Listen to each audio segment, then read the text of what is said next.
Ready to go here, the final race of the day in Albacete. Pons is already the champion, but he's looking to bow out in style. Lights are on, and now they're out, and it's another dynamite start from Pons from pole position. Hector Garza will try tucking with him. He might have the inside line on the run down to turn one. Can he find a way through? He's late on the brakes, is Garza, and he steals the whole shot away from Pons. So despite a super start once again, it's Garza that hits the front here in Albacete. Exactly the start that Garza would have wanted. Coming off the line, it looked like Pons had absolutely nailed it once more, but Garza on the long run down to turn one got the move done, and he got it stopped. Excellent from the number 4 from second on the grid. So now what can Pons do, as we see an instant in the background? Oh, is that the 2 speed up riders? That's definitely Mark on in the gravel. It is, it's Jari Montoya, and is that Sarmoon? It is, it'll be Anapap Sarmoon. Do not tell me that Jari Montoya has taken someone out for the 3rd consecutive race. Frustration for him, because it's another DNF in a row for the Italian. His teammate, Marcon has managed to rejoin. We'll have to just pick the pieces out of that one once we see a replay. But back at the front, these 3 have managed to avoid any trouble.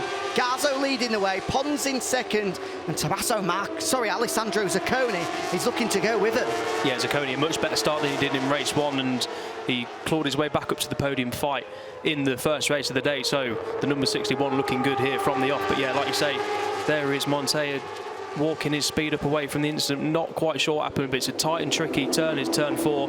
So maybe someone made a bit of a desperate move up the inside. We'll wait to find out. But coming around the last corner, it's Garzo from Pons, and Pons closes in there, mid-corner speed.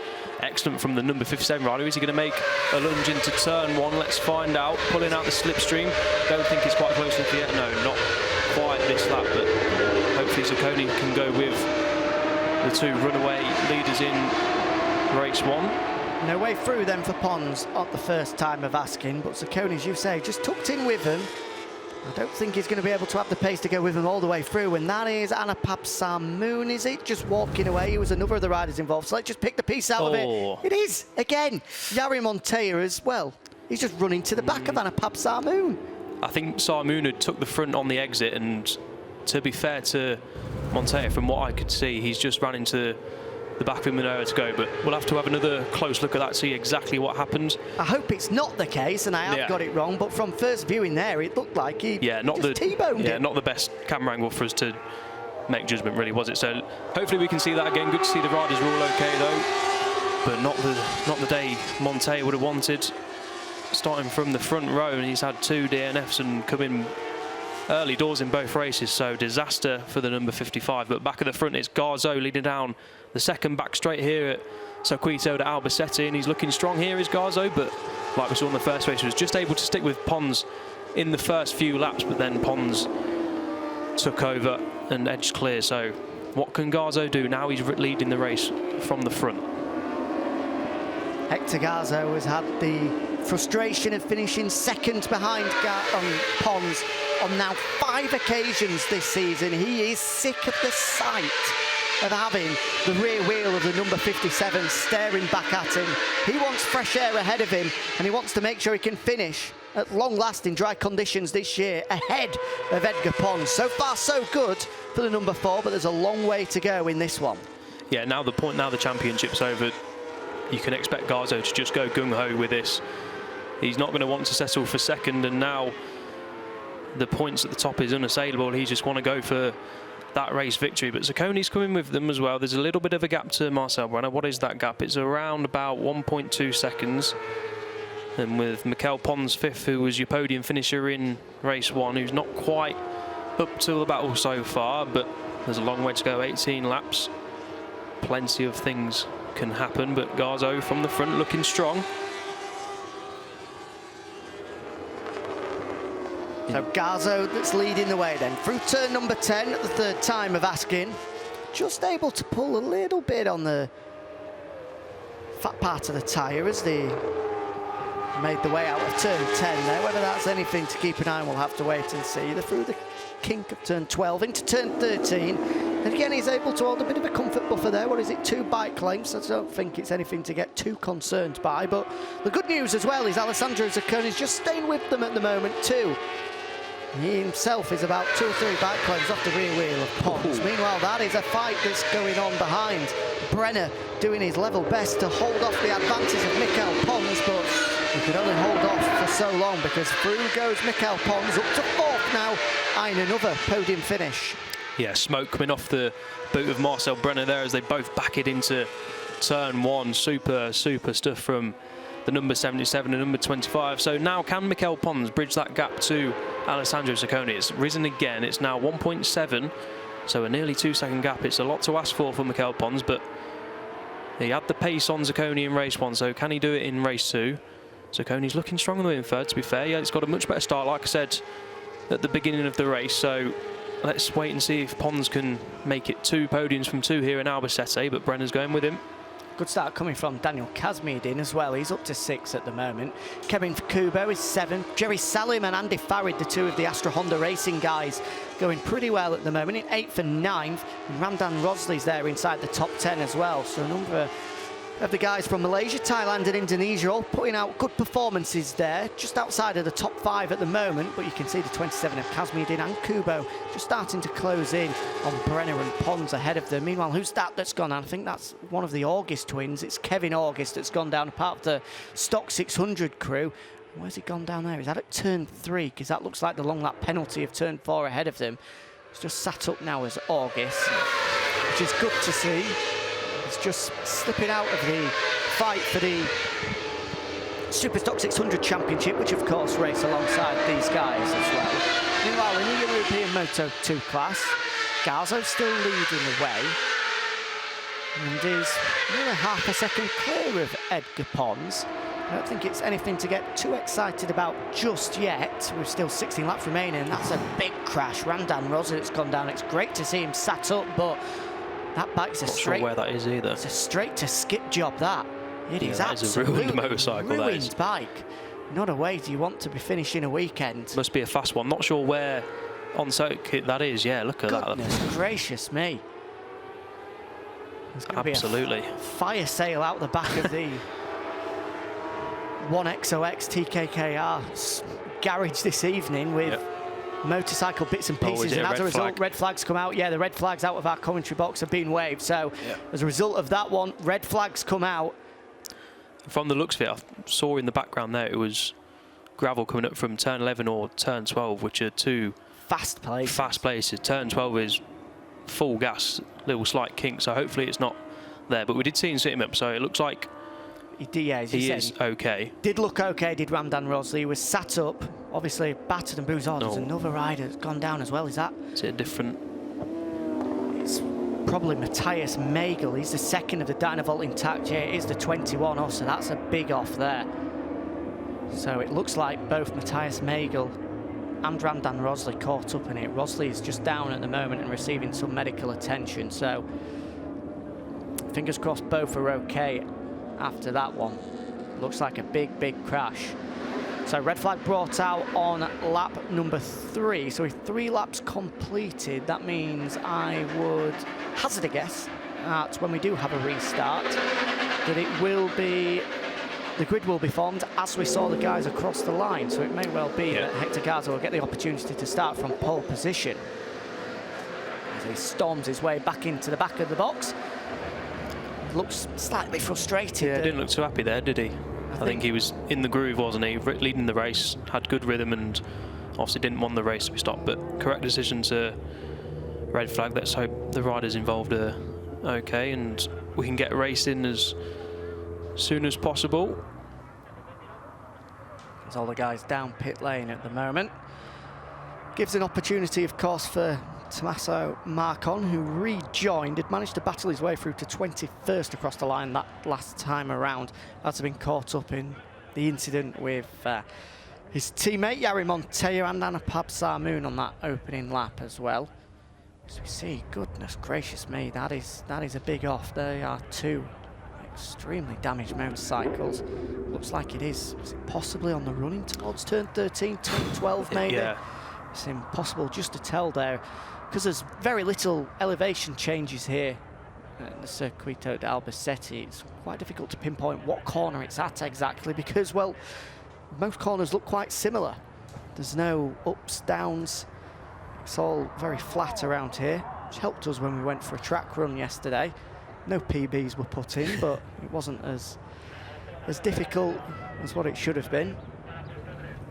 Not quite the pace for less than 2-hour marathon, but yeah, that was unbelievable. Elliot Kipchoge yesterday running the first ever, as I'm sure everyone's aware, first sub 2-hour marathon. We were working out just how quick he would run a lap, given his pace during that monstrous effort yesterday. He could do the Circuito de Albacete, and I think we guessed that, was it just 7 minutes, something along those lines, 3.5 kilometres. He was running at about 1 minute 50 per K, which was unbelievably quick.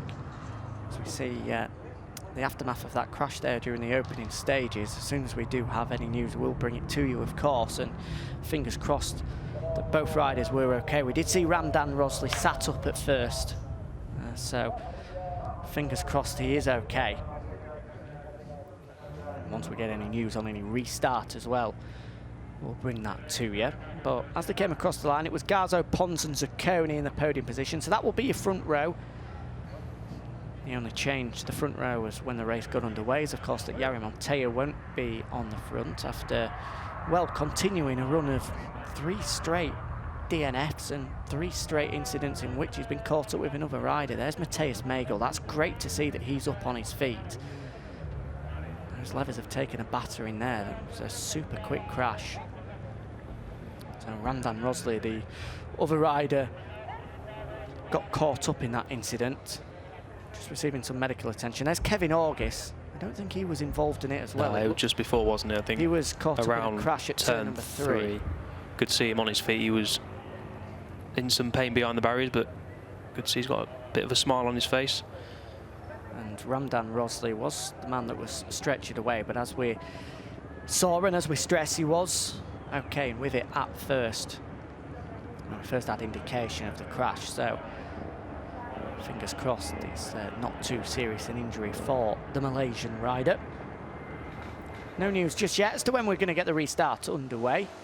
With that man there, Alessandro Zacconi, hoping to continue the form that showed in that first opening 3 laps, was able to tuck in and go with Garzo and Pons at the start of the race. Eventually came across the line just a half a second adrift of the new champion. Positive start for him. Number 61. From Rimini in Italy, as is, well, a whole host of other riders. Rimini in Italy, a real hotbed of Italian motorcycle talent, the likes of Marco Bezzecchi, Stefano Manzi, Enea Bastianini, and of course, the Dr. Valentino Rossi is a stone's throw away from Rimini in Tavullia, just up the road. Not a bad bunch of talent you've just rattled off there, yeah. There's a whole host of others as well. Rimini, of course, plays host to the San Marino Grand Prix at the Misano World Circuit Marco Simoncelli, which we were at, well, what feels like just a short time ago, but it's quite a few more weeks than that.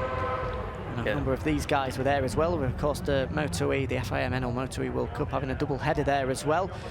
Hector Garzo picked up a couple of good podium finishes there, but the man of the meeting was Matteo Ferrari, who has been participating in a handful of these European Moto2 rounds, but after a big off with Jari Montoya, at Jerez, where he was just collected by another bike. Could have been a real serious injury, but fortunately he was said on Twitter afterwards he was battered, bruised and quite severely dazed as well, but he was okay, and with him leading that championship, and obviously he's not going to be able to contend for the championship in this Moto2 class, he thought it was best just to sit out this one and make sure all his focus and attention was on the MotoGP season finale in Valencia, where another 2 Moto2 races will determine who will be the very first, the inaugural FIMNL World Cup race winner. Finally, we've got some news coming to you on a restart, so it will be unsurprisingly a quick restart procedure, 10 laps too, so just a quick dash for these guys with the grid positions based on, as we assumed, as they came across the line at the conclusion of 3 laps. So it will be Garzo, Pons and Zacconi off front row in that order. Further back, Marcel Brenner will front row number 2 ahead of Mikel Pons and Daniel Kazmidin. Row number 3 will be Kevin Kubo, Jerry Salim and Andy Farid, the number 19. And then on to row number 4 of the grid. Well, there'll be a couple of vacant spaces there, I would imagine, with Ramdan Rosley and Matthias Magel unable to take part in a restart, so Matteo Ciprieti will be all by himself on row number 4. Then further down, Peter Bisakowski, Julian Meyer and Takeshi Ishizuka, row number 5 of the grid. As the clean-up job continues, looks like it is through turn number 12. There is Kemin Kubo, part of the VR46 Master Camp squad. The VR46 Master Camp is something that's run every year. It's quite the scheme that they've put together between the VR46 Academy and Yamaha as well, where a handful of riders all get the opportunity to go out to Tavullia, to Valentino Rossi's ranch, do a bit of dirt tracking there, alongside all of the Academy guys, so Lorenzo Baldassari, Pecco Bagnaia, Franco Morbidelli and the Doctor himself, before then spinning some laps on an R6 at the Misano World Circuit, Marco Simoncelli as well. It's well worth a look on YouTube. You can see all of the exploits that the guys get up to. Well worth having a look at is that one. Yeah, great training for the riders to come over and obviously get some experience with a 9-time world champion and all of the other talents that Rossi's taken under his win with the VR46 Academy. Good to see Sam Wilford there. I think this is his 3rd wildcard appearance of the season. Was with us in Estoril at the start of the year and then was at Jerez, but he's back here in Albacete as well, doing a handful of wildcard rides alongside fighting it out in the British Supersport Championship and the GP2 series as well. The British Supersport Championship still seeing Yamaha R6s dominate it in the form of Jack Kennedy and Brad Jones, but a number of guys in the GP2 series, including Cal Ride, that's took that series, now all on a Moto2 machine as they start to fully bleed in the transition to the Moto2 bikes. It'll be interesting to see actually in this championship next year whether they do make the move across from the Honda 600 engines to the Triumph 765, the triples, which obviously are coming to the conclusion of their 1st year in the Moto2 World Championship now, been greatly received. Lap times and racing has been fantastic this year. So it'll be interesting to see if the European Moto2 guys make the way across as well. Obviously the big issue with that is the cost, that suddenly you've got to get rid of all of these now pretty much null and void Honda powered Moto2 machines. Yeah, that's the problem that these guys now have. We were talking about Edgar Pons potentially moving up to the Moto2 World Championship. They're of course different machines now, so Edgar Pons riding a Honda in this championship won't have much experience or any experience on the Triumph that all the guys in the World Championship now have almost a year's experience on. So that's a one downside. I'm not sure whether the Triumph will make its debut in the Moto2 European Championship next season. Obviously, like you said, it depends on the costs, of course, and everything else that goes with it. We've had no indication just yet as to whether that's the direction that they're looking at, but you would have to imagine it's certainly something on the table that will have to be discussed as you try to remain in line with the World Moto2 Championship. Meanwhile, in the Junior World Championship, it'll be interesting to see how many KTM machines we see out there, because of course they're pulling the plug on, well, Moto2 in particular, but they're not really pulling the plug on Moto3, but they're having a much heavier investment, bit of a rebrand, a much heavier investment into the Husqvarna brand. So I mean, it's good news for them, because it looks likely that they're going to have a Husqvarna world champion in the form of Jeremy Alcoba at the moment. Absolutely. He's riding that bike to brilliant form at the moment. Still waiting on a time as to when we're going to get this 10-lap dash underway. You can see the Orange Army here in Albacete just continuing the work. They've got the leaf blowers out, they've got the brooms out as well as they try to get rid of all the gravel that's been spat up as a result of that off, involving, well, that machine there, the rather second-hand machine of Ramdan Rosley and Matthias Magel as well. Again, we'll just stress, as soon as we do have any news, we will bring it to you, as the marshals here continue their tireless effort in the sunshine, in the searing heat. It's not a job that is for the faint-hearted, but of course it's a job that has to be done. And we're eternally grateful to all of the Orange Army here, because without them, well, you cannot go racing. So do a fantastic job, as they have done all weekend here in Albacete. Looks as though that clean-up job is nearing its conclusion now, so hopefully we will be back out on track and racing very shortly. Yeah, by the looks of it, there's some scuff marks coming on the exit of turn 12, so not that you want to be crashing anywhere on any circuit, but turn 12 here, certainly one of the main ones where you don't want to be going down. So yeah, like you say, echo the thoughts that both riders are okay. Looks like the cleanup operation is nearing a close. Not sure whether there was any oil down or anything. Don't think there was, just a whole load of gravel being chucked onto the circuit, which of course needs tidying away. The usual giveaway of any fluids been dropped is the, well, it's not cement dust, that's a little bit archaic now. It's sawdust? No, they use this very fancy sort of multi-formulaic and lots of chemicals, and it does the job brilliantly, but it's way above me. It's a man that did chemistry up to a GCSE grade. All of the bits and pieces that get chucked into the magic mix that is put down is way... We'll go with magic mix, I think that's... way out of my mix. But we are just waiting for this final European Moto2 race of the day to get underway. In case you missed the first half of it, well, it was going the way of Hector Garzo for the first time in 2019, to be perfectly frank.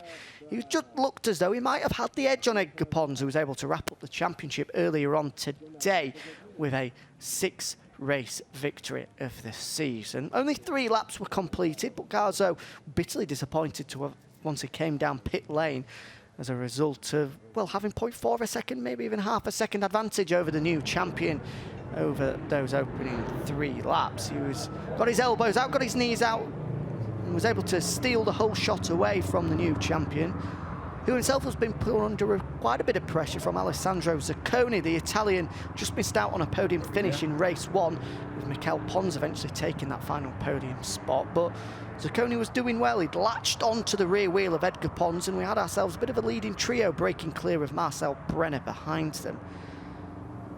Fortunately, on lap 3, there was quite a high-speed incident involving Ramdan Roslin, Matthias Megel on the exit of turn 12 before they went and anchored on the brakes into turn 13, and that brought the red flags out, which means we're in the position that we are now, just awaiting a restart, which will be a 10-lap dash here in Albacete.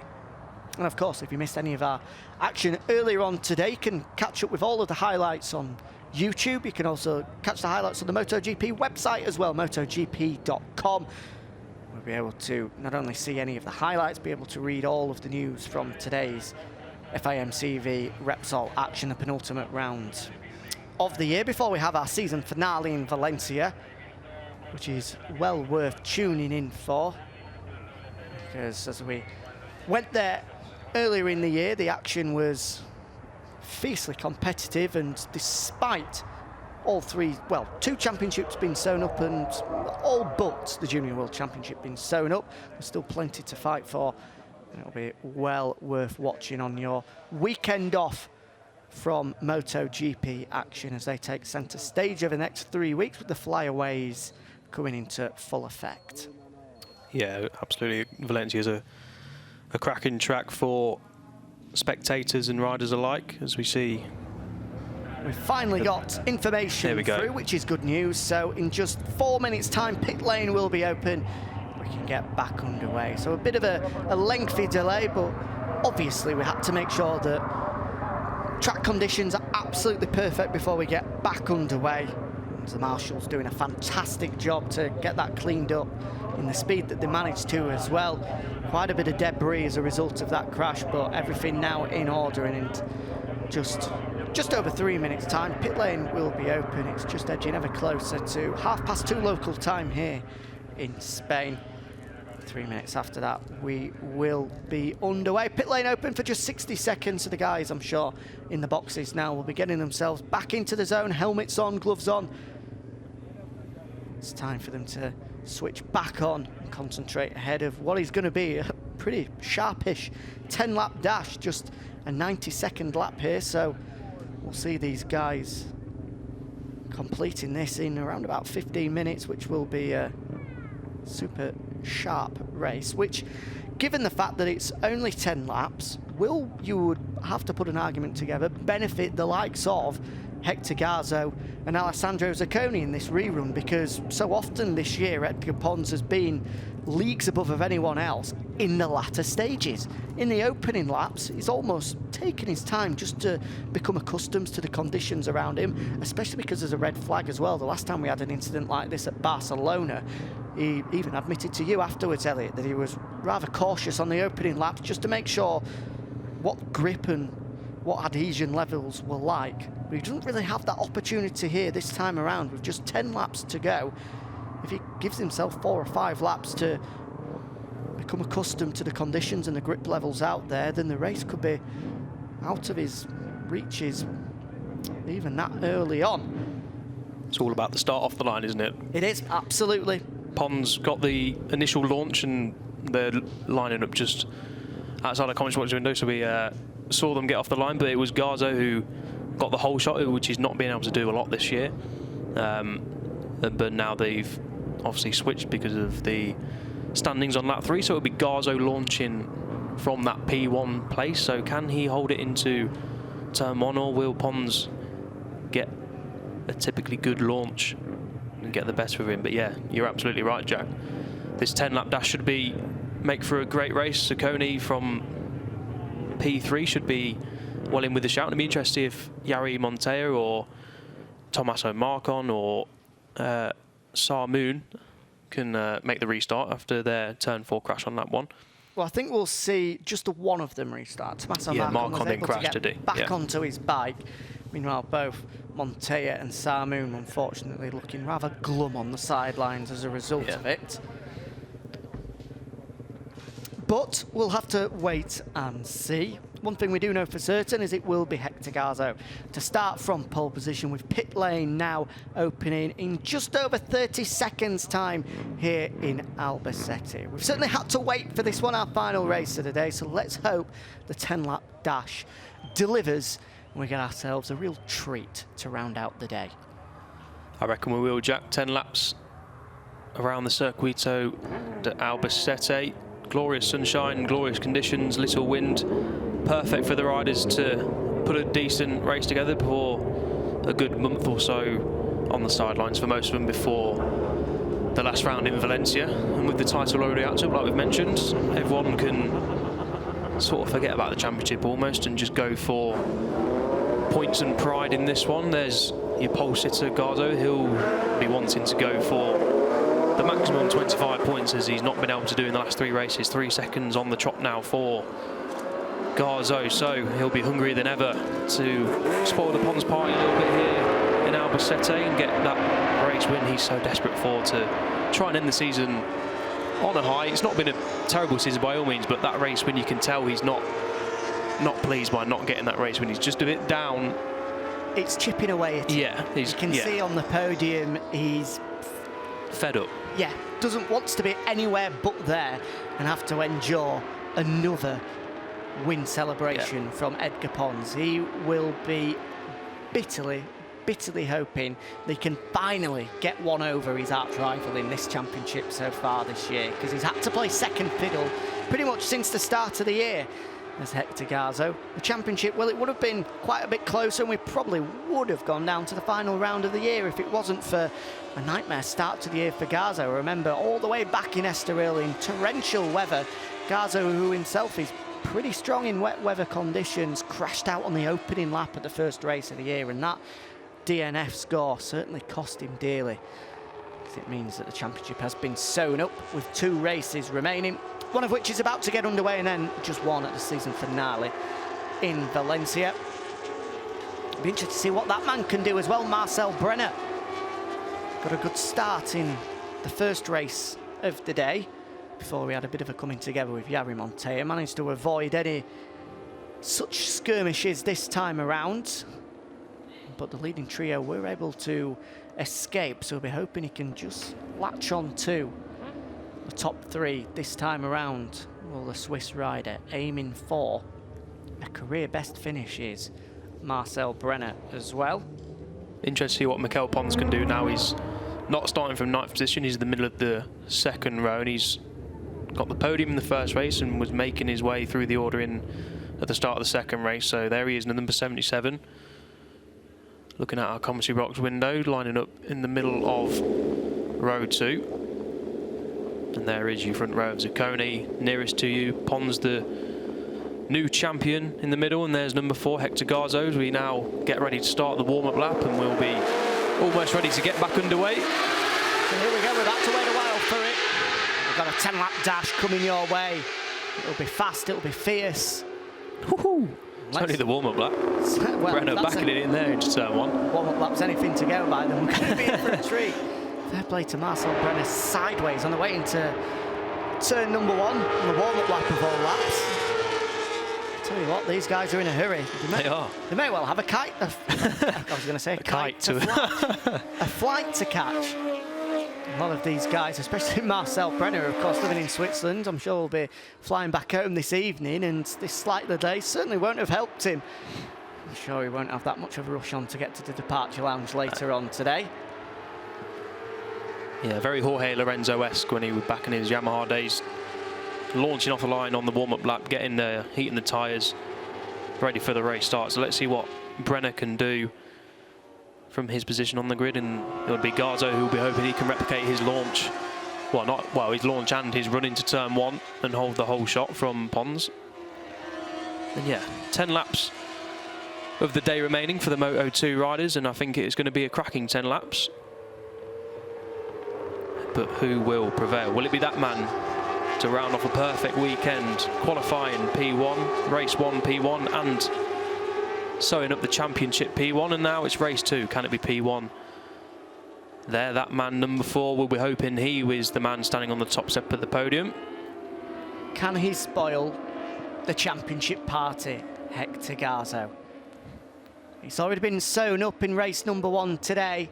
Edgar Pons clinching a 2nd European Moto2 championship in the manner that, well, only Edgar Pons could do. Breaking clear of everybody else and taking a 6th dominant victory, as I think that's one of the Astra Honda Racing guys that's gone straight down pit lane. Not sure whether it's Andy Farid or Jerry Salim. We'll find out once this race gets underway, but let's all focus on the front row now. Hector Garzo gets his opportunity to start from pole position. Edgar Pons alongside him with the number 61 of Alessandro Zacconi on the outside. It's a 10-lap dash for European Moto2 glory.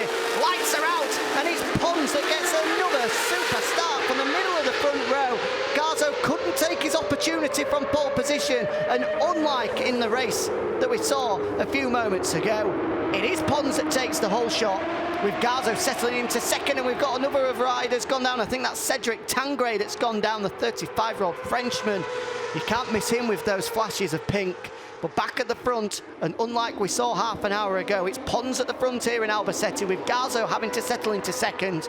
Zacconi's still there in 3rd, though, and it's a better start from Marcel Brenner, just tucking in behind in 4th. Yeah, there he is, Cedric Tangay, down at turn 1 and looking for the Frenchman, but it was that start that we talked about, Edgar Pons launching off the line and pretty much getting P1 straight away from Garzo, but Garzo now, it's all about what he can do to react, because 10 laps they're gonna all have to push from the outset. No worries of tyres. I'm saying that as Edgar Pons is out of the seat, but it's Zacconi now through on Garzo. Great move from the number 61. Can he take the lead from Pons? But that was a big moment for your race leader, as we see Mikel Pons and Marcel Brenner.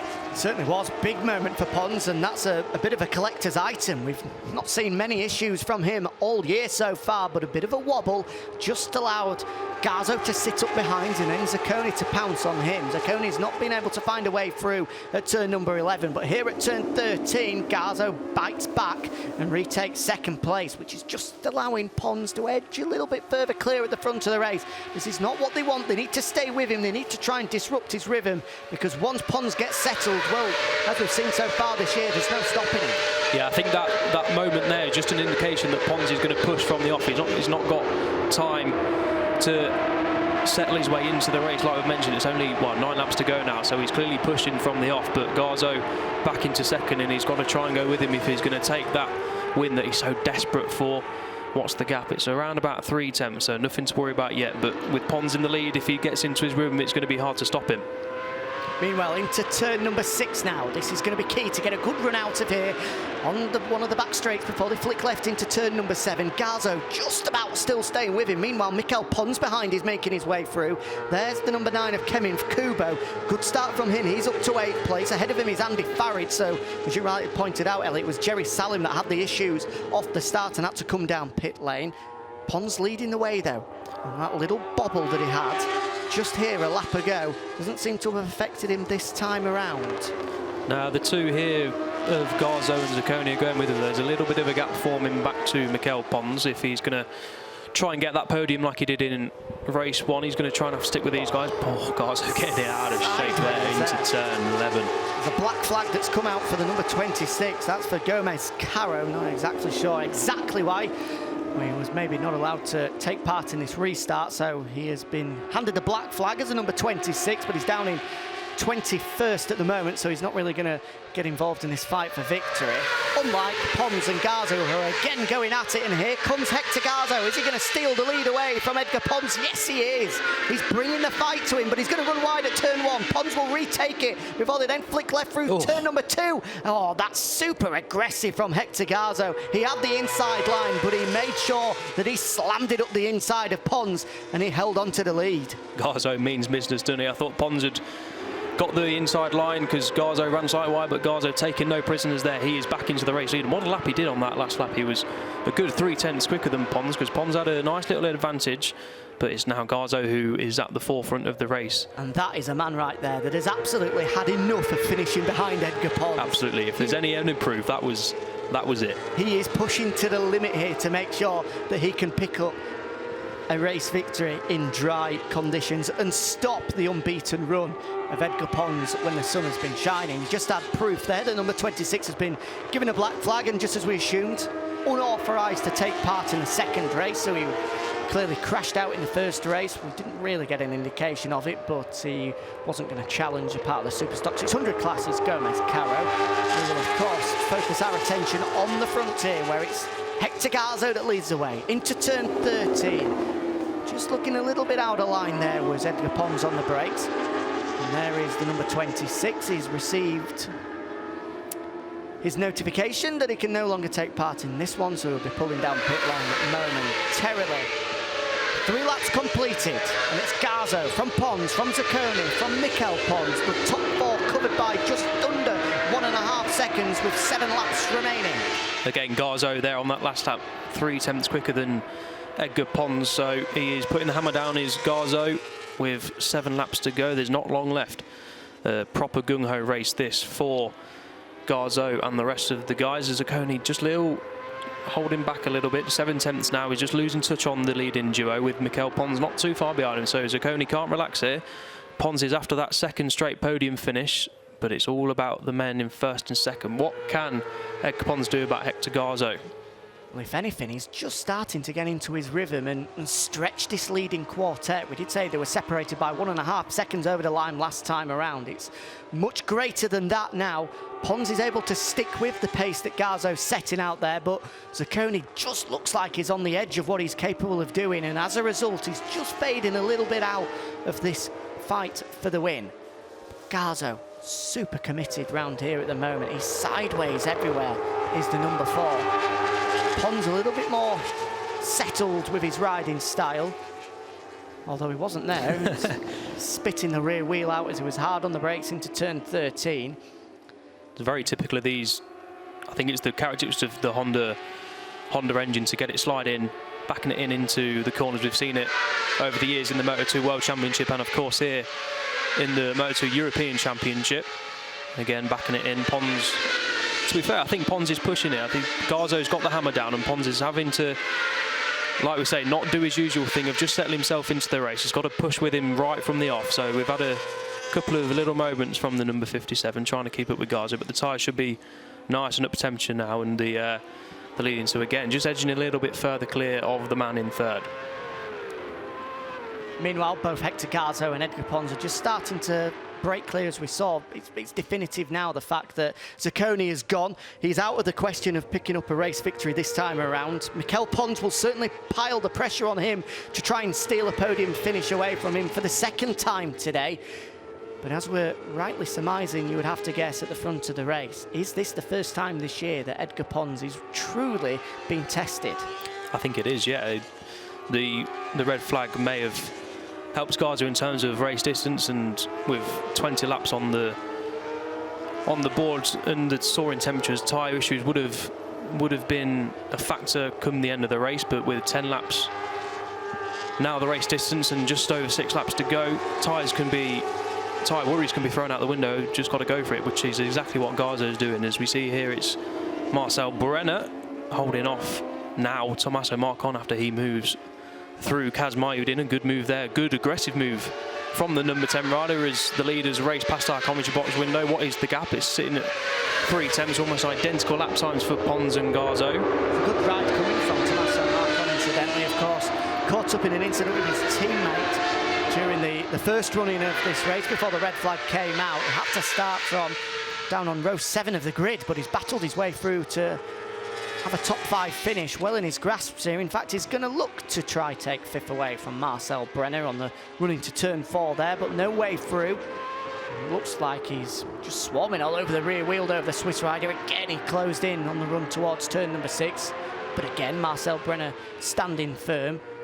Looks as though a pass is going to be made imminently, though, possibly into turn 8. He's closed in through 7. Here comes Marcon, moves to the inside, and will look to squeeze through on the brakes and catches Marcel Brenner by surprise a little bit. Well, that's 5th place now in the bag for Tommaso Marcon.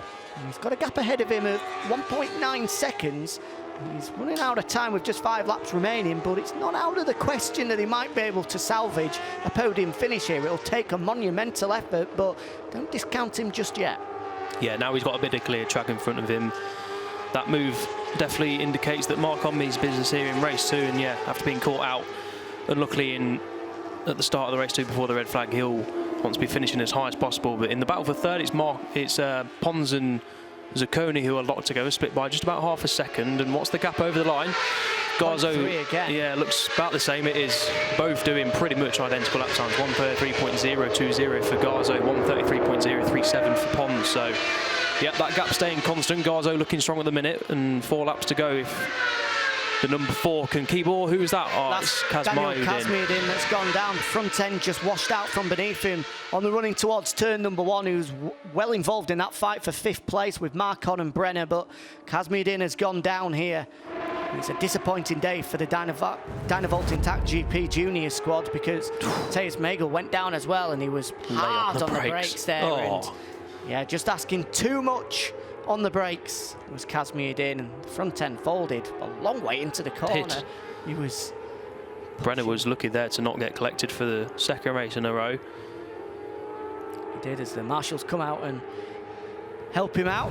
He may well have rejoined, but he's going to be a long way down the field now, is Kazmiedin. Meanwhile, back at the front, 3.5 laps remaining, and Garzo's still leading the way. It's not very often we've had the opportunity to say that this year, with Edgar Pons being as dominant as he has been in dry conditions. Garzo has got the better of him before in the wet, but never when the sun has been shining has Edgar Pons been bettered. But you pause there, because there is a big yet involved. There's soon to be 3 laps for Hector Garzo to try and put an end to Edgar Pons' dominance. And as you brilliantly put, Elliot, spoil the Pons party.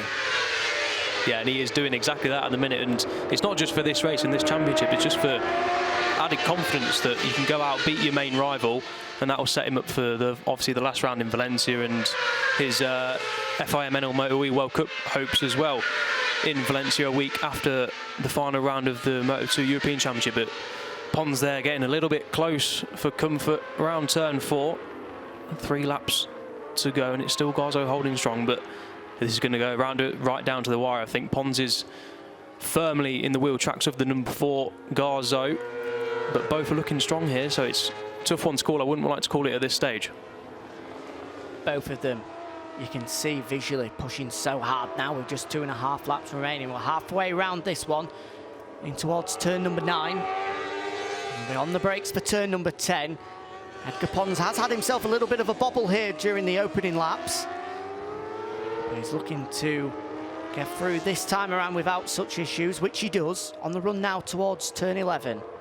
Again, Garzo just has that rear wheel kicking out on him, but he kisses the curb on the inside through turn 12. Now onto the brakes for turn 13, and again Pons pushing hard, but isn't really able to close in that tight onto the number 4 of Hector Garzo. The pair of them are inseparable.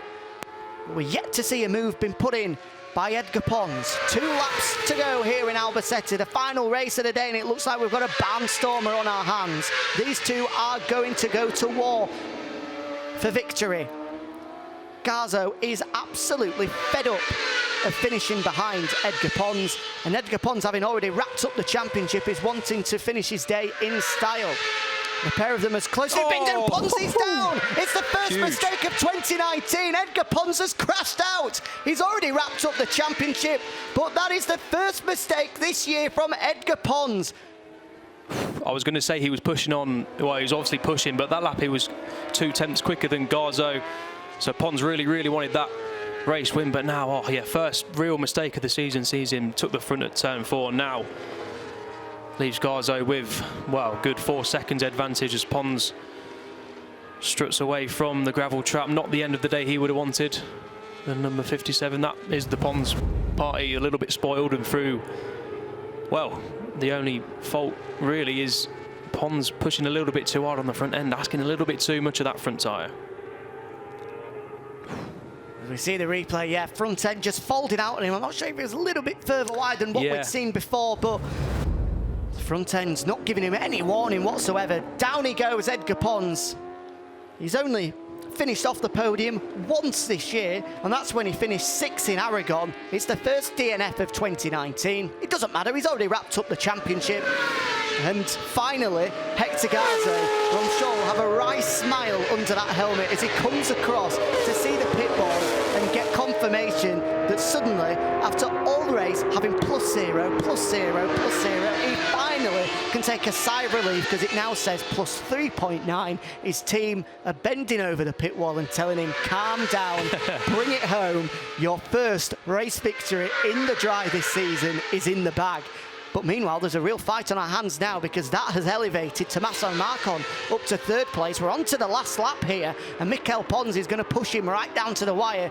Can he steal 3rd away from him for the 2nd time today? It looks like Marcon has just got a bit of an advantage over him. With half a lap to go, Pons will be trying his level best to get in front of the Italian. Yeah, it was these 3 in race 1 who battled for the podium, and it was these 3 again who were battling for the podium once more. But here we go. Garzo is finally going to get that win that he wanted. He's not had a win since he won at Aragon, but that was in the damp conditions. He's not had a dry win for a while. And he is going to get that chip off his shoulder. We're going to see a smiley Spaniard in Parc Ferme. It is going to be Garzo, barring any disasters around 13 and 14. He's going to take his long anticipated win. Here comes Hector Garzo into the final corner.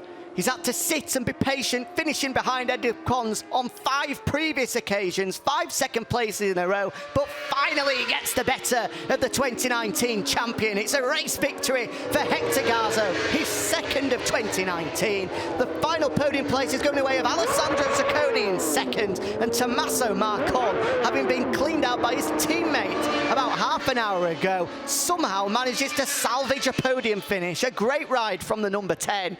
But it's all about that man, Hector Garzo. I'm sure we'll finally see a big smile on his face on the podium. So here's confirmation of the final results here in Albacete. Hector Garzo eventually 5 seconds clear of Alessandro Zacconi. Tommaso Marcon taking the final podium place after just getting the better of Mikel Pons, with Marcel Brenner taking a career best matching finish of 5th. Cameron Kubo ended 6th ahead of Andy Farid, Peter Bisakowski and Matteo Ciprietti. Rounding out the top 10 was Julian Meyer, ahead of Takeshi Ishizuka, Nazirul bin Mohammed, Peter Palvalainen, who stopped 600 race winner ahead of fellow podium finishers Aaron Polanco, Alessandro Zetti. Sam Wilford just missed out on a couple of points here in Albacete in 16th, ahead of Luca de Vlieshour and Joan Diaz. With the confirmed fallers and a surprise addition there. Your champion, Edgar Pons, number 57 there, crashing out on the penultimate lap. Meaning Hector Garzo was able to take victory. Shame for Anna Papsar-Moon, who of course crashed out on the first running of the race. After a bit of an incident with Jari Montoya. But just one race to go now in the European Moto2 category, and this is how the championship looks. Edgar Pons, as we know, your champion. Hector Garzo confirmed now in second place. But it's going to go down to the wire between Zacconi and Marcon for third and the final place on the European Moto2 Championship podium in Valencia. Just 2 points separate the Italians with 1 race remaining. Make sure you join us in Valencia, the Circuit Ricardo Tormo, on the 10th of November then. The final 2 Junior World Championship races of the year, plus 1 European Moto2 race and 1 final dose of European Talent Cup action. Certainly not one to be missed. My thanks go to Elliot York, my co-commentator today. I've been Jack Appleyard, and unfortunately we won't see you in Valencia, so it's the last time that we'll be with you for the FIMSEV Repsol in 2019. That race winner's trophy, Peter Palvalainen picks up the Superstock 600 win, courtesy of Raquel Ruiz at the tourism department. Tommaso Marcon taking P3. Second place going the way of Alessandro Zacconi. Here comes Daniel Sancha, the sports deputy, handing over the second place trophy and the race winners trophy, going the way of Hector Garzo, the vice president of the FIM Europe, handing over P1 to Hector Garzo, finally getting the better of Edgar Pons, and finally stood on the top step of the podium with the sunshine beating down upon him.